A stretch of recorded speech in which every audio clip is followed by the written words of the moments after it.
Baik, Assalamualaikum warahmatullahi wabarakatuh. Selamat pagi, salam sejahtera untuk kita semua. Yang terhormat Ibu Fani Husnul Hanifah selaku dosen pengampu mata kuliah periklanan dan promosi penjualan. Pada kesempatan ini, saya Danya Putri Puspitasari dengan NIM 6704-2021-43 dari kelas MP 4401 akan mempresentasikan mengenai sejarah periklanan baik di dunia maupun di Indonesia. So basically, periklanan merupakan bentuk komunikasi yang digunakan untuk membujuk audiens agar mengambil beberapa tindakan sehubungan dengan produk, ide, ataupun layanan. Menurut PPPI atau Persatuan Perusahaan Periklanan Indonesia, periklanan adalah segala bentuk pesan tentang suatu produk yang disampaikan melalui suatu media, dibiayai oleh pemerkasa, dan ditunjukkan untuk sebagian atau seluruh masyarakat. Tujuan dari disampaikannya iklan itu sendiri adalah mengarahkan perilaku konsumen terhadap suatu penawaran komersial ataupun mempersuasi seseorang dalam melakukan sesuatu seperti iklan politik ataupun layanan masyarakat yang non-komersial. Selanjutnya ada sejarah periklanan di dunia. Nah, metode iklan pertama kali dilakukan oleh manusia sangat sederhana. Iklan hari ini dikenal luas dalam peradaban masyarakat Mesopotamia dan Babilonia pada tahun 3000 sebelum Masehi. Di era ini, pedagang menyewakan kapal dan mengirim tenaga penjual keliling untuk mengantarkan produk ke konsumen. Iklan asli di sini menggunakan pesan berantai yang disebut word of mouth. Kemudian periklanan pada zaman Yunani dan Romawi dalam perdagangan antar kota melakukan kebiasaan perdagangan door to door yang masih diterapkan dan dipertahankan sebagai sistem pemasaran. Kebiasaan ini juga ada dalam masyarakat Romawi. Periklanan era Romawi tampaknya selangkah lebih maju dari metode sebelumnya. Selain penyebaran informasi relief secara sepihak melalui pahatan tembok kota, sistem pertukaran informasi yang cepat juga telah dibangun nih antara produsen dan konsumen. Nah, di zaman Romawi juga banyak tokoh-tokoh yang sudah mulai menggunakan tanda, simbol, ataupun papan nama. Kemudian ketika kertas mulai ditemukan dalam periklanan, dari abad pertengahan hingga abad ke-18, konversi pertama informasi periklanan dari relief kota Pompei menjadi kertas dilakukan di Tiongkok. Kemudian Gutenberg dalam penemuan mesin cetaknya untuk pertama kali di Mainz, Jerman, pada tahun 1450 membuat tingkat melek huruf dan mendorong orang-orang untuk memasuki bisnis periklanan. Periklanan menjadi bisnis yang diikuti secara massal pada saat itu. Kemudian bentuk awal periklanan ini berupa poster, flyer, dan iklan baris di koran. Kemudian di tahun 1704, tepatnya di negara Amerika Serikat, surat kabar pertama kali yang memasang iklan adalah Boston News. Pada tahun 1841, perusahaan periklanan pertama di Amerika Serikat didirikan oleh Francis Ayer di Philadelphia dengan nama N.W. Ayer and Son. Pada tahun 1839, penemuan fotografi membuatnya lebih mudah untuk membuat iklan dan menambah kredibilitas dan dunia baru untuk kreativitas dunia periklanan. Kemajuan teknologi komunikasi seperti telepon, telegram, dan film membawa kemajuan yang signifikan bagi industri periklanan. Kemudian pada akhir abad ke-18 atau tepatnya awal abad ke-19, populasi di dunia secara umum semakin meningkat, terutama dengan meningkatnya keterampilan literasi, khususnya di Amerika Serikat dan Eropa. Pada era ini, penggunaan media juga telah mengalami perubahan dari media cetak menjadi media elektronik.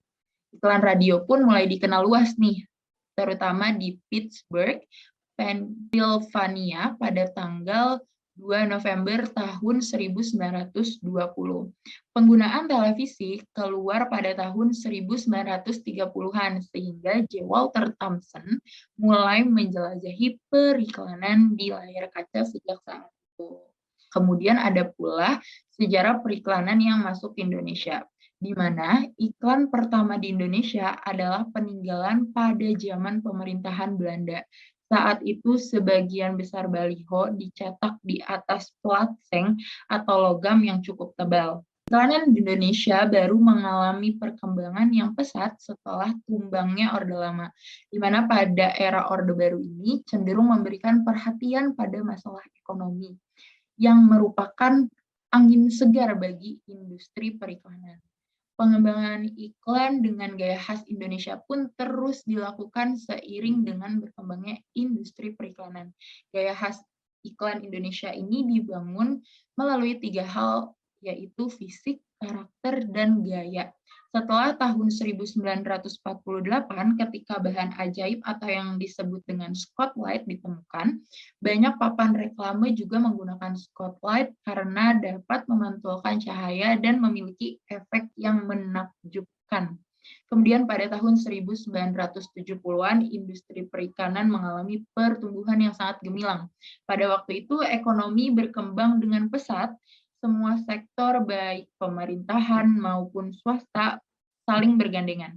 Selain itu, industri media juga mengalami perkembangan yang ditandai dengan semakin banyaknya majalah, surat kabar yang muncul, termasuk munculnya radio swasta. Nah, situasi ini mendorong menjamurnya biro-biro iklan yang ada di Indonesia. Namun, pada akhir 1970-an, presentasi iklan di Indonesia mulai mengalami perkembangan nih, seiring dengan perkembangan media dan teknologi. Dengan perkembangan teknologi tersebut, terutama di bidang visualisasi, naskah iklan menjadi lebih ringkas dan tidak bertele-tele. Kemudian pada dekade 1980-an, iklan di Indonesia tidak lagi hanya menerapkan pendekatan demografis dalam mendekati audiens, melainkan juga melakukan pendekatan psikografis. Oleh karena itu, pada dekade ini gaya hidup mulai menjadi tema utama dalam merancang iklan.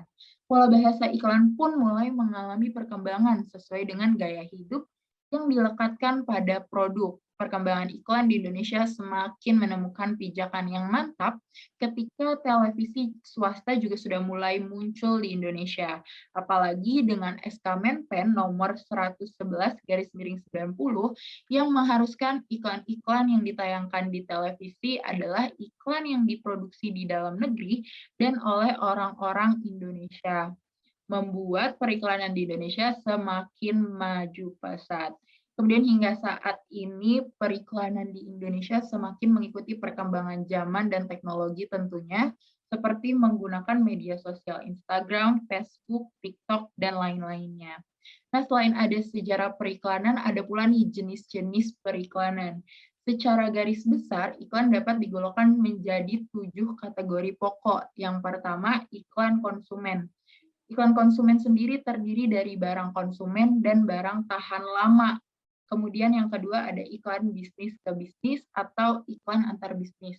Nah, kegunaan dari iklan ini adalah mempromosikan barang-barang dan jasa non-konsumen.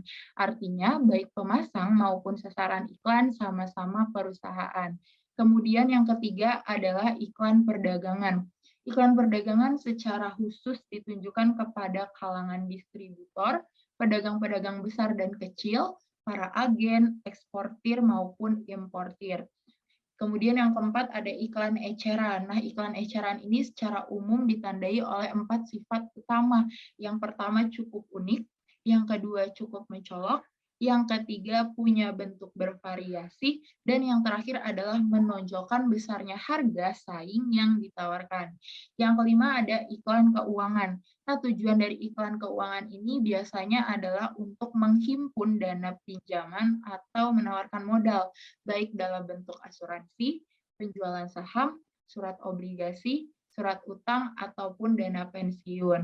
Nah, yang keenam adalah iklan langsung. Ciri khusus pada pemanfaatan media bagi iklan langsung adalah bersifat personal, dan produk-produk yang diiklankan meliputi barang-barang tahan lama. Dan yang terakhir adalah iklan lowongan pekerjaan.